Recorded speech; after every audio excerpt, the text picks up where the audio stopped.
और चलिए आगे बढ़ते हैं। पूरा देश कुदरत की मार से हैरान परेशान है। चारों तरफ पानी ही पानी दिख रहा है। कहीं तटबंध टूट रहे हैं तो कहीं पूरे इलाके को ही नदी अपने आगोश में ले रही है। लोगों की सांसें यहां थमी हुई हैं और सुरक्षित जगह की तलाश में लोग पलायन करने को मजबूर हो गए। इसी स्टूडियो रिपोर्ट आपके सामने रखते हैं।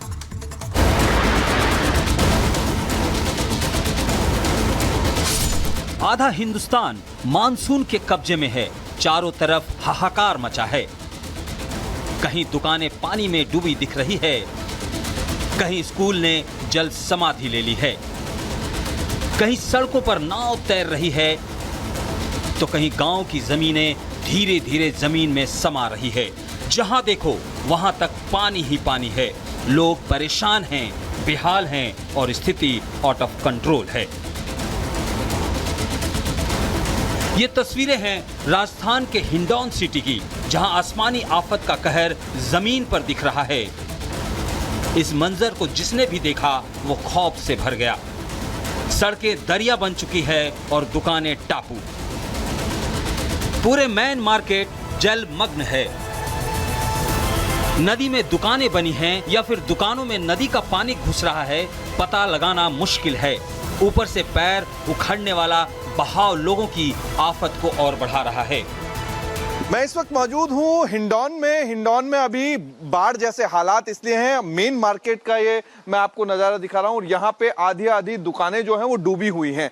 कमर से ऊंचा पानी यहाँ पे है और आगे जितना भी आप देखेंगे तो मेन मार्केट की तस्वीर ये है। और हालात इसी तरीके की कमोबेश चारों तरफ हिंडौन के जो हैं इसी तरीके के बने हुए हैं। और यही कारण है कि स्थिति जो है जैसे जैसे मैं आगे जाऊँगा तो पानी आगे बढ़ता रहेगा और यही स्थिति पूरे मार्केट में और आसपास के इलाकों में है। लोग जो हैं परेशान हैं क्योंकि 6 इंच से ज्यादा जो है वो बारिश हुई है। हिंडौन सिटी ही नहीं, इसके आसपास के इलाकों में भी जिंदगी सैलाब के चक्रव्यूह में फंस गई है। निचले इलाकों में लोगों को शिफ्ट किया जा रहा है। आसमानी आफत की मार से लोग परेशान हैं, हैरान हैं। यहाँ अभी जो मैं हालात देख रहा हूँ कि यहाँ पानी तो बहुत ज्यादा है। कल ज्यादा था, कल यहाँ तक पानी था, मतलब कि यहाँ से 2 फीट और ऊपर था, जो पूरा माल खराब हो गया। पानी की वजह से आप नीचे से माल जो है वो ऊपर शिफ्ट कर रहे हैं। ऊपर शिफ्ट कर दिया और कुछ कार्टून कहीं और पहुँचा दिए। अच्छा। भर के माल पूरे बाजार की और हिंडौन की यही स्थिति है। पूरे बाजार की, इधर से पूरा कटरा बाजार, पूरा भाईलापुरा और पूरा डैम्प रोड। पानी कब देखा था, पहले कब देखा था? मेरी 25 साल की उम्र है, मैंने आज तक नहीं देखा। हमने इतना पानी कभी नहीं देखा आज तक। हमारा 50-55 साल का हो गया। मैंने कभी बचपन से और अब तक कोई पानी ऐसा नहीं देखा यहाँ। और इतनी भयंकर स्थिति है, मकानों के अंदर कम से कम बेड वगैरह जितने सोफा सेट हैं सब लोगों के भीगे हुए और आधा मकानों में पानी भरा हुआ है नीचे। बिहार के कटिहार में भी कुदरत की मार देखने को मिल रही है। बारिश इतनी हुई है कि सड़क और नाले का फर्क ही खत्म हो गया है। सड़कों पर गाड़ी चलने की जगह नाव तैर रही है। स्कूल पानी में डूबा दिख रहा है और पलायन को मजबूर हैं। तस्वीरें बताने के लिए काफी है कि बारिश लोगों के लिए किस कदर मुसीबत बनी हुई है। अब तस्वीरें देखिए उत्तर प्रदेश के सीतापुर की, जहां नदी के बहाव के आगे धीरे धीरे गांव की जमीन दरक रही है। हाल यह है कि जिस तटबंध का निर्माण सिंचाई विभाग ने कराया था वो महज 24 घंटे में ही सरेंडर कर चुका है, जिसके बाद नदी का बहाव तेजी से गांव को अपने आगोश में ले रहा है। कटान करते करते शारदा नदी गांव की दहलीज तक पहुंच चुकी है, जिससे लोगों में खौफ है और लोग अपना आशियाना छोड़कर सुरक्षित जगह शरण लेने को मजबूर हैं। क्या पहाड़, क्या मैदान, क्या शहर और क्या गांव, जहां देखो पानी ही पानी। आसमान से आफत बरस रही है। सेफ जोन कब डेंजर जोन बन रहे हैं पता ही नहीं चल रहा है। ऊपर से मौसम विभाग के अलर्ट ने लोगों की टेंशन को और बढ़ा दिया है। Bureau report, Republic Bharat. और वही अब बात करते हैं कन्नौज की, जहां पर रेप की कोशिश मामले को लेकर लगातार नवाब सिंह पर शिकंजा कसा जा रहा है। और वही बड़ी अपडेट आपको बताएं, नवाब सिंह के अब कॉलेज फॉरेंसिक टीम पहुंची है। बड़ी जानकारी आपको दे रहे हैं। कॉलेज पे पहुंचकर जांच शुरू की गई है यहां पर फॉरेंसिक टीम की तरफ से। तो बड़ी जानकारी इस वक्त रेप की कोशिश के इस मामले में कन्नौज में जिस तरीके से नवाब सिंह पर बड़े आरोप है, आरोपी नवाब यादव नवाब सिंह के कॉलेज में जो है फॉरेंसिक टीम पहुंची है। फॉरेंसिक टीम ने कॉलेज से सबूत जुटाए। 2 घंटे तक कॉलेज में छानबीन लगातार चलती रही है। आपको बता दें कि समाजवादी पार्टी के नेता नवाब सिंह पर बड़े आरोप हैं, जिसके चलते रेप की कोशिश की गई, ये आरोप और गिरफ्तारी की गई है नवाब सिंह की, और जांच इसमें लगातार चल रही है। नवाब सिंह के कॉलेज में छानबीन के लिए जो टीम है पहुंची है, 2 घंटे तक टीम यहां पर रही। जांच करने के लिए। और इसी के साथ आपको बता दें कि समाजवादी पार्टी के कुछ नेता हैं जो ये कह रहे हैं कि नायाब सिंह सैनी उनकी पार्टी का हिस्सा नहीं है, लेकिन जब यहाँ पर जांच की गई और होटल में जाकर के इसकी छानबीन की गई तो जो सबूत मिले वो कुछ और ही कह रहे थे। देखिए इस रिपोर्ट में। कन्नौज में मौजूद हूँ। मैं आपको बताना चाहता हूं कि मैं उस जगह पे हूं जहां पर नवाब सिंह यादव ने एक आलीशान होटल बनाया हुआ है। कुछ वर्षों तक सामान्य सा रहन सहन रखने वाला नवाब सिंह यादव आज अपना कन्नौज में रसूख रखता है। सिर्फ चंदन होटल ही नहीं, उसके पास कई महाविद्यालय हैं, कोल्ड स्टोरेज हैं और अन्य प्रॉपर्टी है। अब आप देखिए इस होटल के बारे में, ये चंदन होटल है, यानी कि होटल चंदन। आप देखिए ये आलीशान होटल कितने बड़े जगह में बना हुआ है।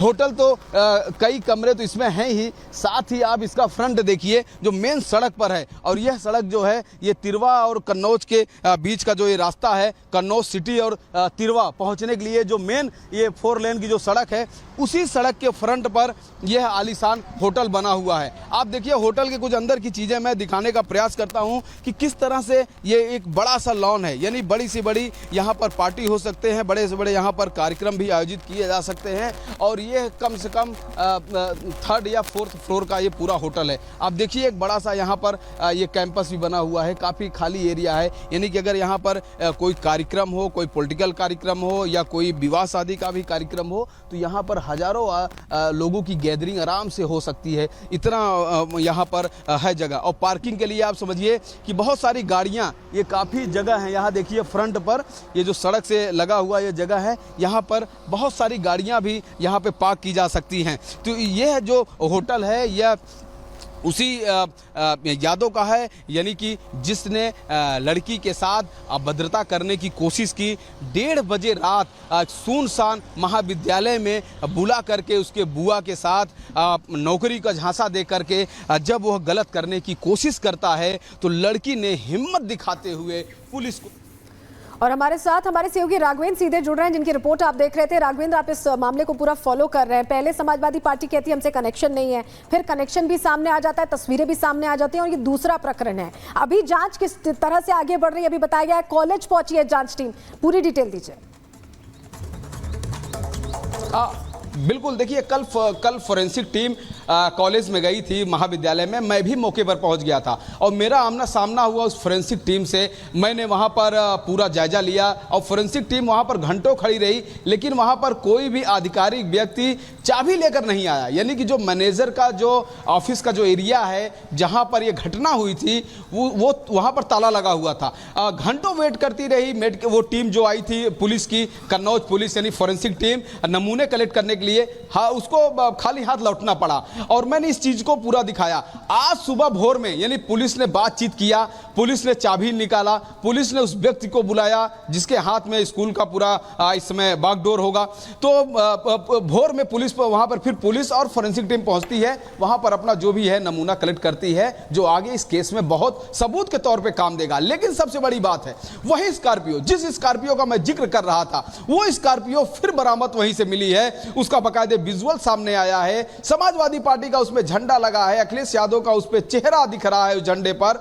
यह देखा गया, ये मतलब मौके पर फोरेंसिक टीम ने जब लॉकअप वगैरह खुलवाया, जब उस पूरे ऑफिस को खुलवाया, तो अंदर स्कॉर्पियो व्हाइट कलर की वहां पर खड़ी हुई मिली, जिसमें ये सब सारी चीजें हैं। और साथ ही इस पूरे मामले में जो आरोपी है वो जेल गया है। पीड़िता का अभी मेडिकल नहीं हो पाया है। 14 तारीख को अगली डेट है, हो सकता है उसके पहले पुलिस जो है उसका मेडिकल करा ले, चूंकि उसको सबूत के तौर पर उन साक्ष्यों को रखना भी है।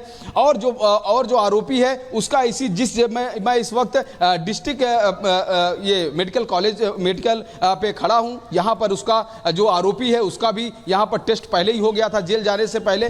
तो जो टीम है इस पूरे मामले को लेकर इन्वेस्टिगेशन कर रही है। कहीं न कहीं जो आरोपी है यादव, इसका भी पूरा केस हिस्ट्री निकाला गया है। 16 मुकदमे हैं 2004 से लेके अब तक, यानी कि जो कल डेट तक जो मुकदमा लिखाया गया है पाक्सो मिला करके लगभग 16 मुकदमे अलग अलग मामलों में गंभीर धाराओं में 16 मुकदमे दर्ज हैं।